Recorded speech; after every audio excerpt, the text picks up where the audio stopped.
Okay, so amidst the doom and gloom, I have a ray of hope for Arkansas fans, and it begins with Feleipe Franks and Kendal Briles and all that's coming up after the bumper. Don't be cornering me. Hold up. Time. You gotta help me with that corner shit. What's up, kinfolk? It's RJ Young. I am not on a step mill. Consider hitting the like and subscribe button because I upload a video every single day. It's always college football related, sports related. We have a good time. Today, I got this take about Feleipe Franks, Kendal Briles, and Arkansas that I think you could plot out until we start playing games, and then, well, all the narratives change when we start playing games, because that's what preseason is so fun about, or so much fun about preseason is everybody has some measure of hope, unless you're Kansas, and then, no, probably not.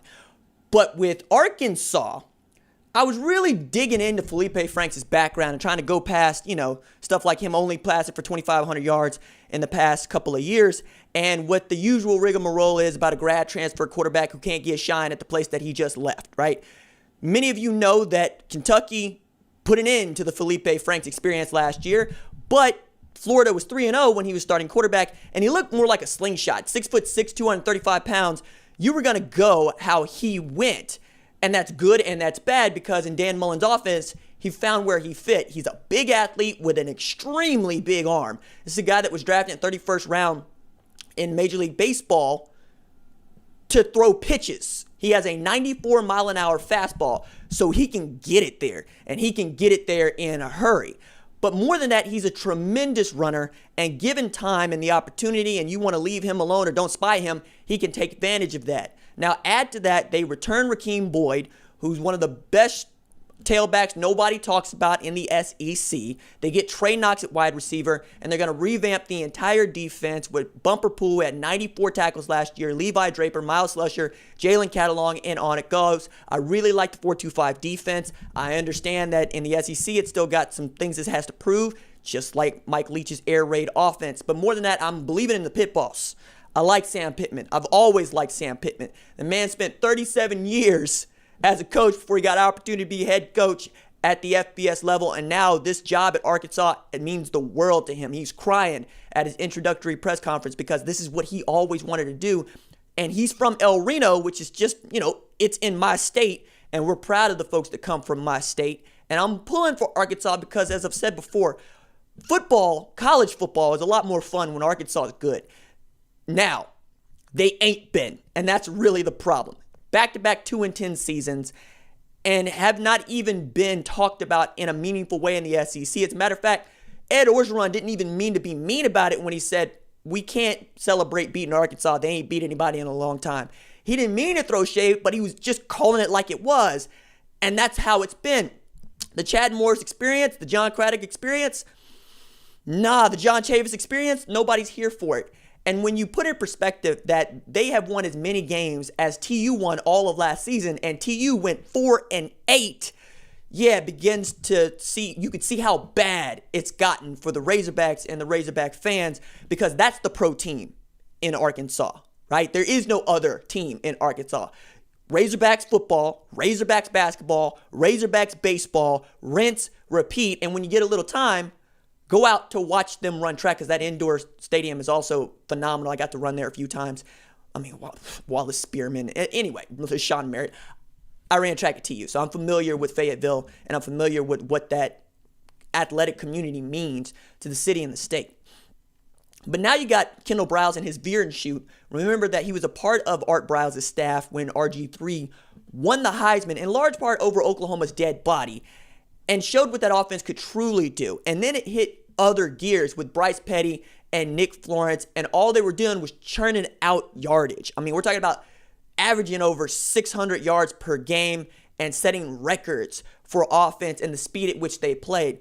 And right now, I think that Kendal Briles is the only guy who's demonstrated on a consistent basis he knows exactly how to run that offense. He also gives the wide receivers and the quarterback lots of freedom in that offense, and they go as fast as they possibly can because that's a hallmark of the offense that the Briles family's been running since the early 80s. Now, with Feleipe Franks probably battling with KJ, but I don't think that he transfers to Arkansas unless he has an opportunity to be the guy. You also have Sam Pittman say, look, we needed him. I think you know that. We needed him from a leadership standpoint. We needed him from a play standpoint because you know that if KJ beats him out, he beat out a guy that led a team to a 10-3 season and a New Year's Six Bowl finish. And that's why I think Feleipe Franks is the reason Arkansas fans could be excited. Because with Jim McElwain, 2017, he's a starting quarterback as a freshman. They go 4-7 throughout that season. He didn't start every game, but you get what I'm saying, right? And Malik Zaire was supposed to be the dude, and it didn't go well. Dan Mullen comes in. His first year, they win 10 games with Feleipe Franks as the primary signal caller.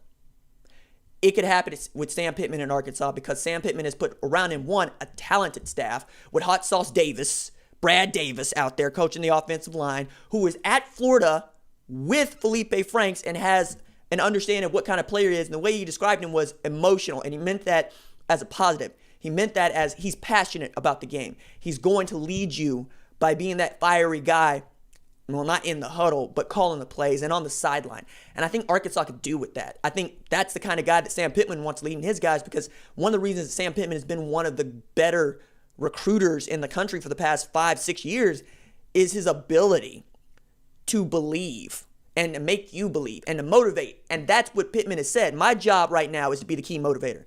My job is to back my coaches to the wall, back my kids to the wall, and show them the way. And then once we show them the way, get out of the way. Let my coaches and my kids do exactly what they know how to do, which is go play football and win some football games. I'm excited about the prospect of what Arkansas football could be. Again, I think this team is talented, but just not as talented as it would need to be in the SEC West. That's just the long and the short of it. You put Arkansas in the Conference USA, they win a championship. You put them in the American, they win a championship. You put them in the ACC, they challenge Clemson for a championship. You put them in the Big 12, they probably get past everybody but Texas and Oklahoma.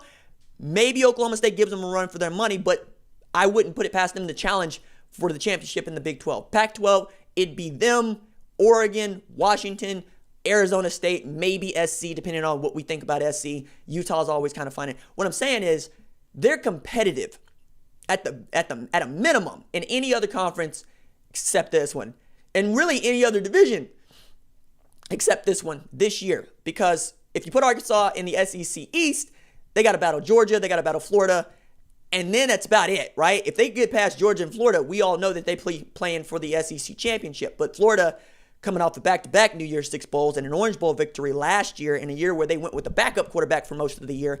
And then Georgia has done nothing but demonstrate that they're probably going to be the next SEC team to win a national championship this century, not named LSU, Auburn, Alabama.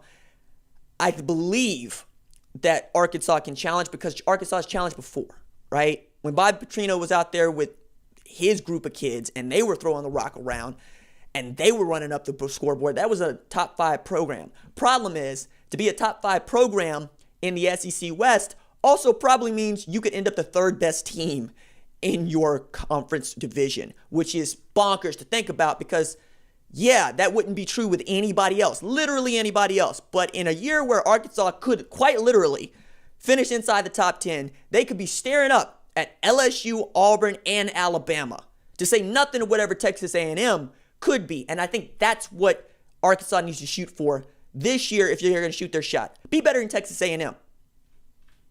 That's it. Right now, that's what I would want for them. Be better than Texas A&M. I'm still not ready to say they're going to win more than 5 games because the schedule is just the schedule. I mean, you've got the SEC on your schedule and then Notre Dame. In a year where Notre Dame is going to be pretty good and probably pushes for a college football playoff spot. All of this leads to a fascinating discussion about just how deep the SEC West is, let alone the SEC Conference, but also what it's going to look like when conference realignment happens, because I think it's going to happen and as soon as the TV deals come up. And what does Arkansas do? I, for one, would love to see the Southwest Conference become a thing again, although I'm not clamoring to get SMU in the same conference as Oklahoma, but I'll take it. I'll take it. If I can get Oklahoma, Nebraska, Arkansas, Texas in the same conference, I'm going to take that, no matter how the rest of it shakes out, because those teams matter so much here. And the idea of them having to play each other every year or every other year, I can't overstate the value of that. That's just going to be tremendous for everybody. You, me, their fan bases, our fan bases, and recruiting in this area. because I think that you would see more families move to this area so that the high school football gets a little bit better so that they can be recruited to these places. Also, you have that footprint where everybody goes to Texas, but also perhaps everybody starts to go looking around at Ohio because Nebraska, maybe, I'm reaching there. I understand that. But you get why I would want this to happen. For me personally, for us as a regional entity, I can't think of anything I would like more than those 4 teams playing football against each other. I mean, you could even throw an ampersand U in there if you want to. Just don't let SMU or Baylor in. Ugh. All right, that's it for me. Deuces.